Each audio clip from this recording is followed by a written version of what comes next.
Good evening, gentle listener, and welcome to Distractible, a Wood Elf production, with your hosts, the brilliant Bob, majestic Mark, and witty Wade. This week, the side-splitting triform of comedy honed their sights on conundrums that would defeat a Holmes, Marple, or Columbo.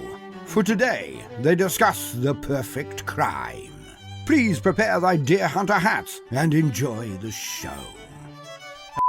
Just because I'm super curious, I actually do want to hear Mark's first. I knew it. I know I'm totally letting Wade cop out and think, even though he's not going to think, he's just going to say some bullshit. No, I had a crime ready. Sure. So I think I was 15 years old at the time. I'm not 100% sure, but something like that, maybe 14. And so there's a preview story of this that I have to explain because it kind of sets up the reasoning of why I did this. So it was like sophomore year at homecoming, and I'm going with no date. I'm just going with some friends. And I could get into more description of this evening, but let's just say, in summary, I went there alone and I left there not alone. Nice. You know what I mean? Yeah. No, not nice. Oh, right. Not nice, because one of my friends came with a date. Oh. And I don't really remember how one event led to another, but at some point during the dance, I received my first kiss from their date at homecoming. You're not invited to my house anymore. This isn't the perfect crime. This is a setup for this, right? Okay. So, like, I accidentally or intentionally, or I didn't care, I stole one of my friend's dates for homecoming. And so, like, long story short, we were going to hang out at a later date. And I think it was Harry Potter and the Goblet of Fire was having their midnight release premiere thing. This person, I forget what their name is, so I'm going to call them Smithers. Yeah, okay, Smithers. Yeah, so Smithers wanted to go out to the midnight premiere of Harry Potter and the Goblet of Fire and invited me, and we were going to make it like a date. And What a dumb name, Smithers. Yeah, so Smithers really wanted me to come along to this, and I really wanted to go. But, I had a very strict bedtime, 10 o'clock, and I'm in bed, and I can't go out. So I planned it perfectly that I was going to sneak out and go to this movie premiere. And, I had everything prepared. I went to bed. I waited to hear my dad and my stepmom go to bed, and I waited another 30 minutes. I slept in my bed with my clothes on because I was ready. And so when the time comes and I hear them close the door and it's quiet for a while, I slowly get out of bed. It's squeaking, but I'm being real careful about it, and I'm tiptoeing as carefully as I can. And before I left, just in case they came in my room and were wondering where I was, I left a little note being I went to a movie premiere. I'll come back to that note later because it's important, but I'll get it at the end. So I sneak out of the house, and I don't go out the front door. I go out the back door. It's not like our doors had beep beep beep alarms or anything, but I just thought the front door was not sneaky enough. Oh, too obvious. Yeah. Yeah, too obvious, Sure, right? sure. So I sneak out the back, and we have a sliding door in the back, and it also is how sliding doors are when they're old and they got dirt in there. And so it's like an earthquake. Yeah, exactly. I sneak out the back and I creep around the side, but I don't go around the side where my parents' bedroom is. When I sneak out that way, I went around the other way through the gravel, the very loud, crunchy gravel. So I sneak out the side and I get in the car, which I was still learning how to drive. So technically, I guess I was going to be driving illegally anyway. Wow. But I didn't care because I was doing it for love. And so I got in my car.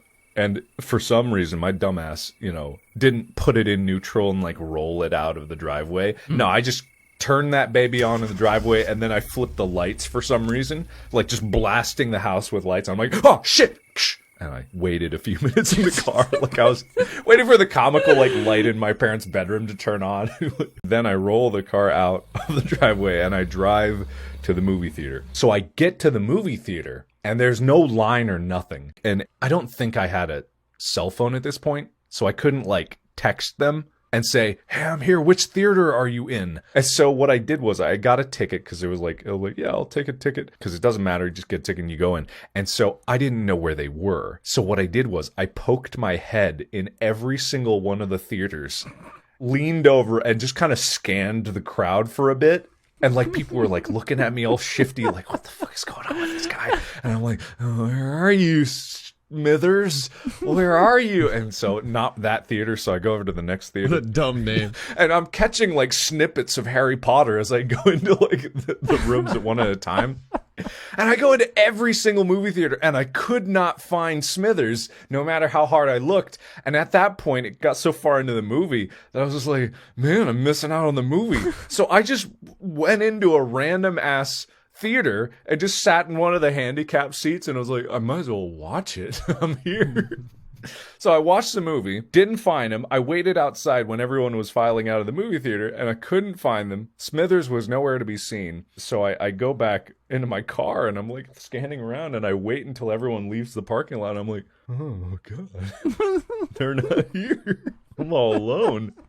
So like, and then in part of my perfect planning, I drive back home and I retrace my steps going back through the gravel path and in through the sliding door, which I had left unlocked. Sneak up to my room and I just look at the note that I wrote and it was the stupidest note because it said like, Dad, comma, I know you're probably worried about me, but don't be. I snuck out and to go see like Smithers at the movie theater. I know you probably think less of me for this, but just know that I did it for love. Signed, I think I wrote sincerely, Mark. I love a vignette of your dad. Like, he hears the car driving away and like peeks out the window stealthily as you're driving away and is like, oh no, he didn't. And then just goes to your room and picks up the letter and it's just there reading it like, oh no, I don't think less of you at all, son. You go get Smithers. Oh, that's my part. And he just like puts the note back and is like, well, just pretend. It's fine. And really, like, I got away with it, but honestly, there was nothing really to get away with, but I didn't even go on a date. I just saw like 2/3 of Harry Potter. And you just went and saw a movie by yourself. In a movie theater that could not be more crowded, where there was only one handicap seat. And it was like right by the path that goes out the exit. So I was just like sat down there and just watched 2/3. I still to this day don't think I've seen the beginning of Goblet of Fire. Well, it's too sad at this point. It's just painful. Yeah. Well, Harry probably starts off with the Dursleys, then goes to school. So there you go. You're welcome. All right. Got him. Thanks, man. You're welcome. Thank you. Was anybody loved? No, actually. Great. Sadly, no, because I like the quote-unquote relationship between me and Smithers kind of fizzled out after that. They kind of stopped responding to me. So Oh, you should just got more desperate. I'd like to think I'm like awakening some strange memory in someone who went to this premiere and they're like, yeah, this weird guy walked into our movie theater. It was very strange.